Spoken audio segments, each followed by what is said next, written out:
Hey everybody, it's Dave here from Dragonhill Games, and you're watching This Week in MTG Finance. As always, and before we get started, I want to thank MTG Stocks for allowing us to use graphical information for the purposes of this video. It's been a really slow week this week in MTG Finance. Boy, I thought last week was slow, but this week is crazy. There's a couple cards of note, and we're definitely going to cover those, but this week we're only going to have a top 5 list. There's a lot of sort of double masters price fluctuations, which is to be expected at a time like this, right before the set releases and the first couple of sets. There's going to be a lot of weird price spikes and dips and all that kind of stuff, so we'll definitely cover some of that stuff. And then, of course, this week there's continuing collector investment. I did want to mention, though, that we're going to put an extra special focus this week on cards that I'm really interested in picking up in mass quantities once the price calms down from double masters. So let's dive right in, and we're going to start with our top 5 winners this week percentage-wise, starting right here with Qasali Slingers.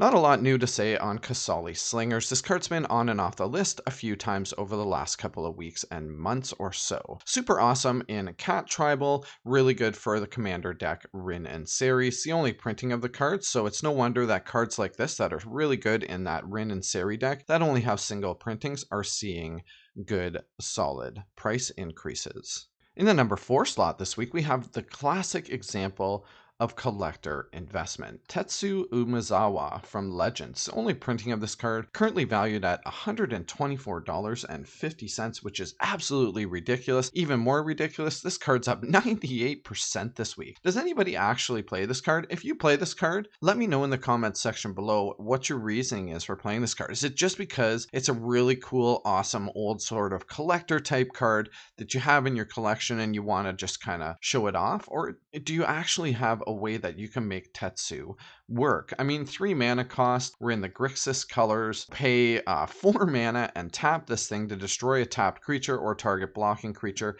and it can't be the target of enchantment creature spells. Really weird card. Don't really think this actually sees any play, but maybe I'm wrong. If it does and you play it, why don't you let me know in the comments section below. The number 3 winner this week blows my mind. I cannot fathom why the 9th edition copy of Wrath of God is up more than 129% this week to nearly $21. Someone please explain this to me, especially when there's so many different printings of Wrath of God. I mean, usually something like the 10th edition, for whatever reason, 10th edition is just one of those loved sets. It was the first set that kind of brought back black border cards. I mean, 8th, 6th, 7th, 8th, 9th, they all had sort of white border. And people really, at the time especially, sort of loathed the white border cards. So everybody was happy to see black border cards come back. So it kind of makes sense that 10th edition usually carries a bit more weight in terms of price than something like, 7th, 8th, 9th, that type of stuff. So I don't understand really why this particular version of this card is up so much, especially when it's coming up in the brand new Double Master set. I'm actually okay with this as an include in Double Masters. Don't get me wrong, obviously this isn't a chase card, but we need more copies of Wrath of God in the supply, right? I've always had low supply of Wrath of God in my store. It's obviously a huge commander staple, and opening a Wrath of God, although it might not be, an awesome sword or something like that, it's still not really a feel bad card. It's not a junk rare. You're going to find a use for the Wrath of God you opened in one of your decks. So I'm okay with cards like this being in Double Masters. Our number 2 winner this week, Urza's Power Plant from the new Double Master set, is at $3, and this is up 203%. This is a perfect example of some of the crazy price fluctuations that goes on right before and the weeks following a brand new set release, especially a reprint set like Double Masters that has a bunch of awesome stuff in it. We haven't seen the Urza's lands reprinted for a long time. I mean, I think the last time was 9th edition. This new Double Masters version uses the 9th and 8th edition art as opposed to something like the original or Chronicles art. So I'm actually a little bit disappointed in that. I do prefer the original art much better myself. That said, we needed a bunch more Urza lands in supply for sure. I mean, obviously it's a huge staple in Modern in all the various Tron type decks, but this is definitely not a good entry point for a land like this. Double Masters is going to be opened a ton, and there is going to be a lot of stuff out there, a lot of these Urza lands, especially considering they're in the common slot. So we're going to talk a bit more about that once we get to the cards I'm investing in portion of this video. And our number one winner this week, Power Leech from Antiquities, is on a rocket straight into the stratosphere. This thing's up 360% week over week, and it had a huge price spike the following week too. I mean, in the last couple of weeks, we went from being a $4 or $5 card to being worth 33 bucks. Absolutely amazing. Only printing of this card. It's on the reserve list. It is uncommon, so there is a fair bit of this out there. Would have been a huge difference if this was a rare, obviously. But it's actually a pretty useful card, especially if you're playing something like kind of casual type commander. So we have for 2 mana, we have an enchantment, and we gain 1 life whenever one of our opponent's artifacts becomes tapped or the activation is used on an opponent's artifact. So this type of card would be really cool and really kind of fun card to have in one of your casual commander decks. As I've mentioned in videos over the course of the last couple of weeks, there's been a huge focus on things like Antiquities and Arabian Nights type sets. All the commons and uncommons are getting scooped up from all of those sets, and they're all seeing massive price increases. A lot of them don't make sense because there's a lot of cards in there that just really are never going to be played. But something like Power Leech at least makes sense to me. This could definitely wind up in some commander decks.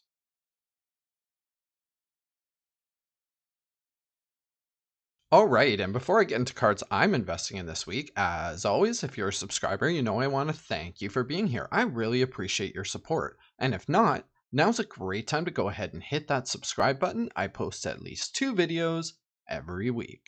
Now, you may have noticed I haven't been posting as many videos as I usually do on this channel, and that's because over the last couple of weeks, we at Dragonhill Games have been busy launching our online store. That's right, www.dragonhillgames is now live. I will say of note, we're still under construction, so not everything is quite on here yet, but I'm confident in showing you guys this site because it is pretty much ready to go. Of course, we carry all of your favorite board games, all of your favorite role-playing games, and of course, all of your favorite MTG products. Now, keep in mind, if you are outside of Canada, I can't ship sealed MTG stuff across any borders. That's just a deal that Wizards has with basically every local game store. You can't ship outside of your home country. So if you're in Canada, I'd be happy if you were interested in ordering from Dragonhill Games, and we would love to ship to you guys. Free shipping on all orders over 200 bucks. If you're outside of Canada, of course, I can ship everything else except sealed MTG product to you.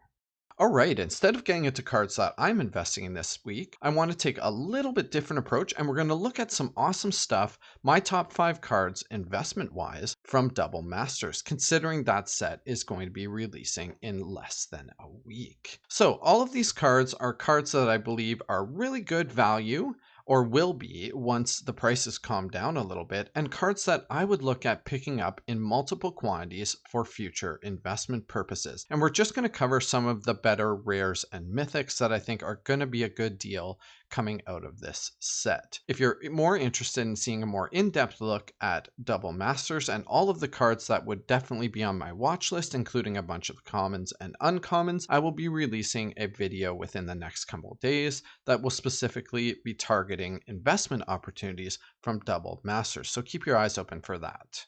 All right, let's start right here with Avison Angel of Hope. Now keep in mind, as I mentioned, the price you see today is not an investment price. These aren't prices I would be targeting these cards at. All of these cards are going to be coming down over the course of the next couple of weeks or month or so, once a bunch of Double Masters product is opened and hits the market. So every card I mentioned today are cards I want you to keep your eyes on. And when you feel like the timing is right, then go ahead and pick up a bunch. These are all cards that should recover and will be great investment opportunities for the future. So like I said, let's start right here with Avison Angel of Hope. Avison is a champ in Commander. This card is always in high demand. I can never keep it in stock in my store. Even at 28 bucks, I would consider this a decent investment, but like I said, we're probably going to fall down to around the $20 mark would be really kind of my target for this card. If we take a look at the history of Avison, I mean, she's had a reprint in Iconic Masters. Of course, we had the From the Vault Angels version, which doesn't really add much in the way of supply to the market. And then the original Avison restored printing. So the original Avison restored printing, like I said, Avison, every time she's had a reprint, a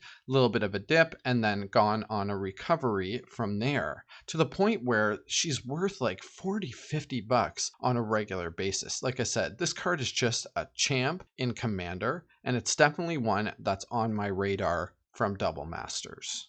And the next one on my list is Cyclonic Rift. This card is literally a diesel train. There is no stopping this card. It goes in virtually every blue Commander deck, every deck that can play blue. There's almost no reason why you wouldn't run Cyclonic Rift in any blue Commander deck. It's just that good. It's had a couple of printings in the past, namely Commander 2014, and then obviously Return to Ravnica being the original printing, and a fairly large printing in the rare slot in Modern Masters 2017. And none of this slowed down the price on this card. It is just a rocket. It continues to climb. We've seen a little bit of dip now that it's been announced that it's going to be here in Double Masters. And in the rare slot, there is going to be a lot of supply of this card. So I would expect this card to probably fall somewhere between the $10 and $15 range. And that's definitely my target for this card. But at that, I am a heavy investor. There's no reason why the Double Masters version a couple of years from now isn't a $30 card. And the next one on my list from Double Masters is Ensnaring Bridge. There's always high demand for this card. It's played in virtually every format that it's legal in. We have Modern, Legacy, Vintage. Of course, it's played in Commander. Every version of the card is worth $25 to $30. So $17.50 is a great time to be picking one up for your personal collection. But I think this one probably drops below $15, where I also become a heavy investor.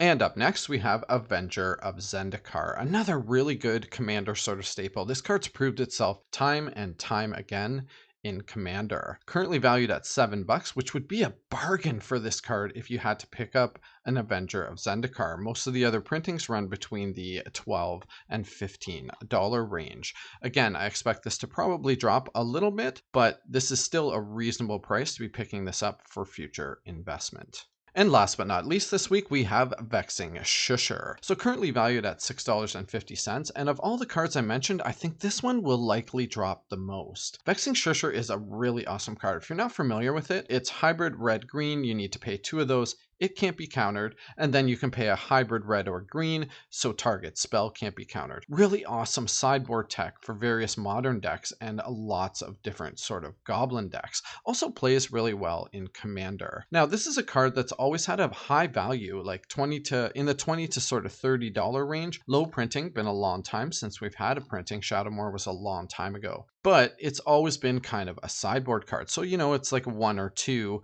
copies and you're usually happy with that. So for that reason alone, I think that this one is going to absolutely tank. I expect it to be in the $1 to $2 range, might even hit junk rare status, in which case I would be buying up as many of these as I can get my hands on. Given the idea that it wouldn't be reprinted again in the near future, this is the type of card that should have a heavy recovery after it bottoms out. All right, I really hope you guys enjoyed this week in MTG Finance. If you did, go ahead and smash that like button. It really helps me out. And I'll be posting a bunch of box opening videos for all the awesome Double Masters product later this week. So keep your eyes open for that. All right, bye for now.